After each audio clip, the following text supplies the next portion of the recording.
Hi, I want to do an update on the trailer. I'm working on the vents right now. Now, getting all this stuff off is a pain. Around this vent, it took me almost 2 hours to scrape from here, literally, to right here, getting through all this mess. So I decided I was going to make something to help me out here to actually cut through some of this. Now, what I did was I took a washer here. It is just a 1/4 inch washer, 1/4 inch bolt, and a couple 1/4 inch nuts. And how I did this, I took a file and I just made some little notches with a file in the washer. Like right here, you can see it. Here, all the way around. It doesn't have to be too deep, just has to have some little places right here notched in, and it does 100% help go a lot quicker. Now, it's still going to be slow, but it's a lot quicker. Let me demonstrate.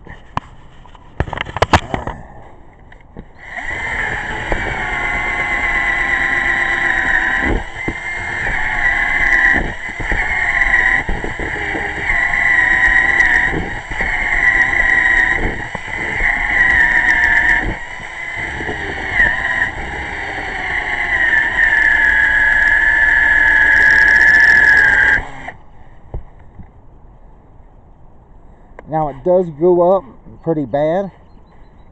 I did make 2 of these, so I do have another one ready to go.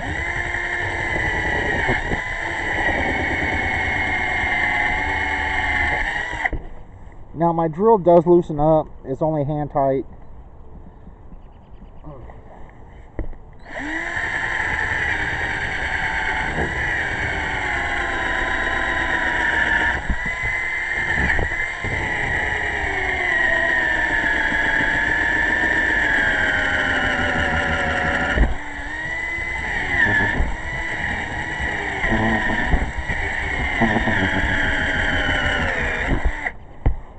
And of course, I am using this junky 12-volt drill. I do have a regular drill. I will be putting one on my regular drill.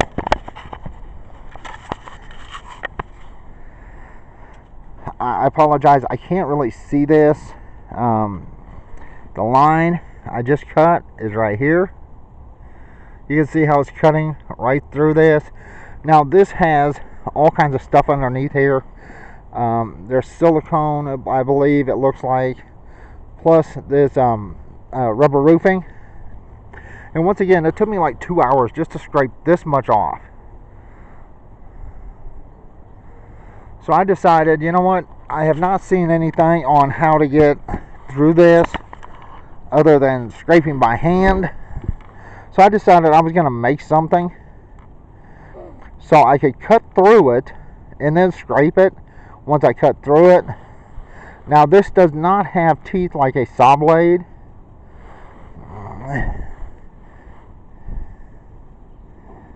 So what I did to make this, I just took my washers. I put 2 washers on a nut and bolt with washers, tightened 2 of them down, and I used a regular file just to file some notches out.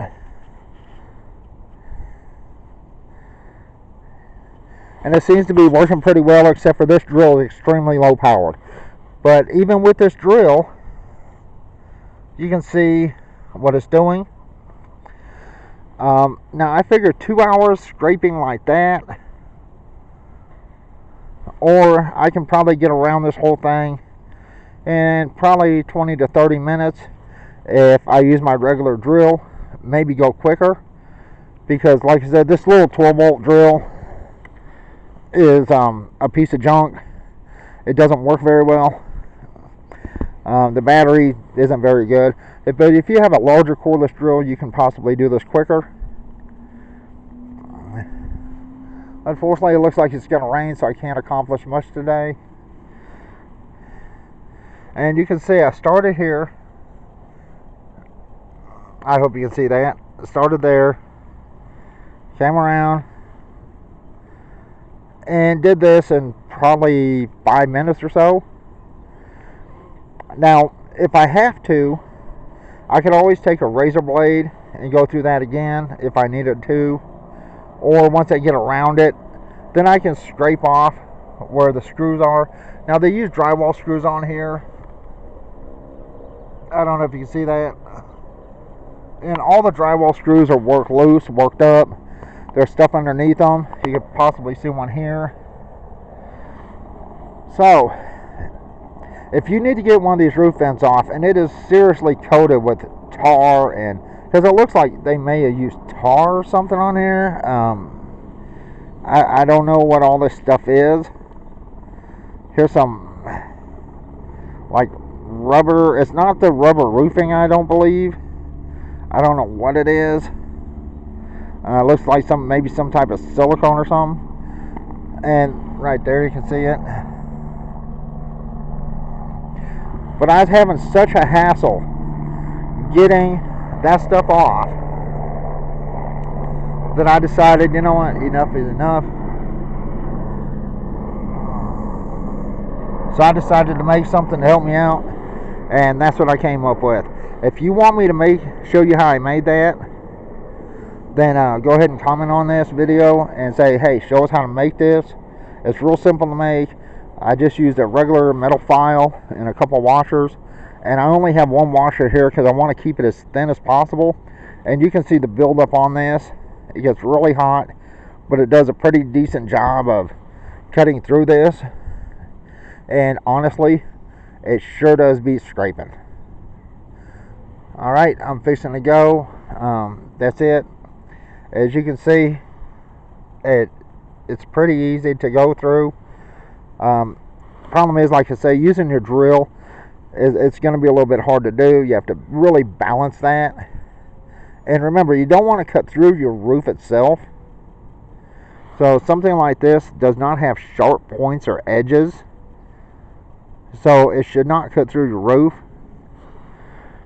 And I mean, you can see it is helping a whole lot from me getting around this vent. And once I go all the way around, I can go ahead and scrape the screws off, pull the screws out, and pry this vent up and replace it. You can see the stuff over there, maybe. Alright, if you need a way to get your roof vents off, and if they're just full of goo and junk, and they just overdid it, like beyond overdid, this is one way they can help you out, is just make some type of cutter to go around it, and cut around all this goo, and cut through it, and that'll help you a whole lot instead of having to just scrape everything off. I mean, it is a pain in the rear trying to scrape this off. Alright, that's it. I'm fixing to go, and everyone have a good day. Bye.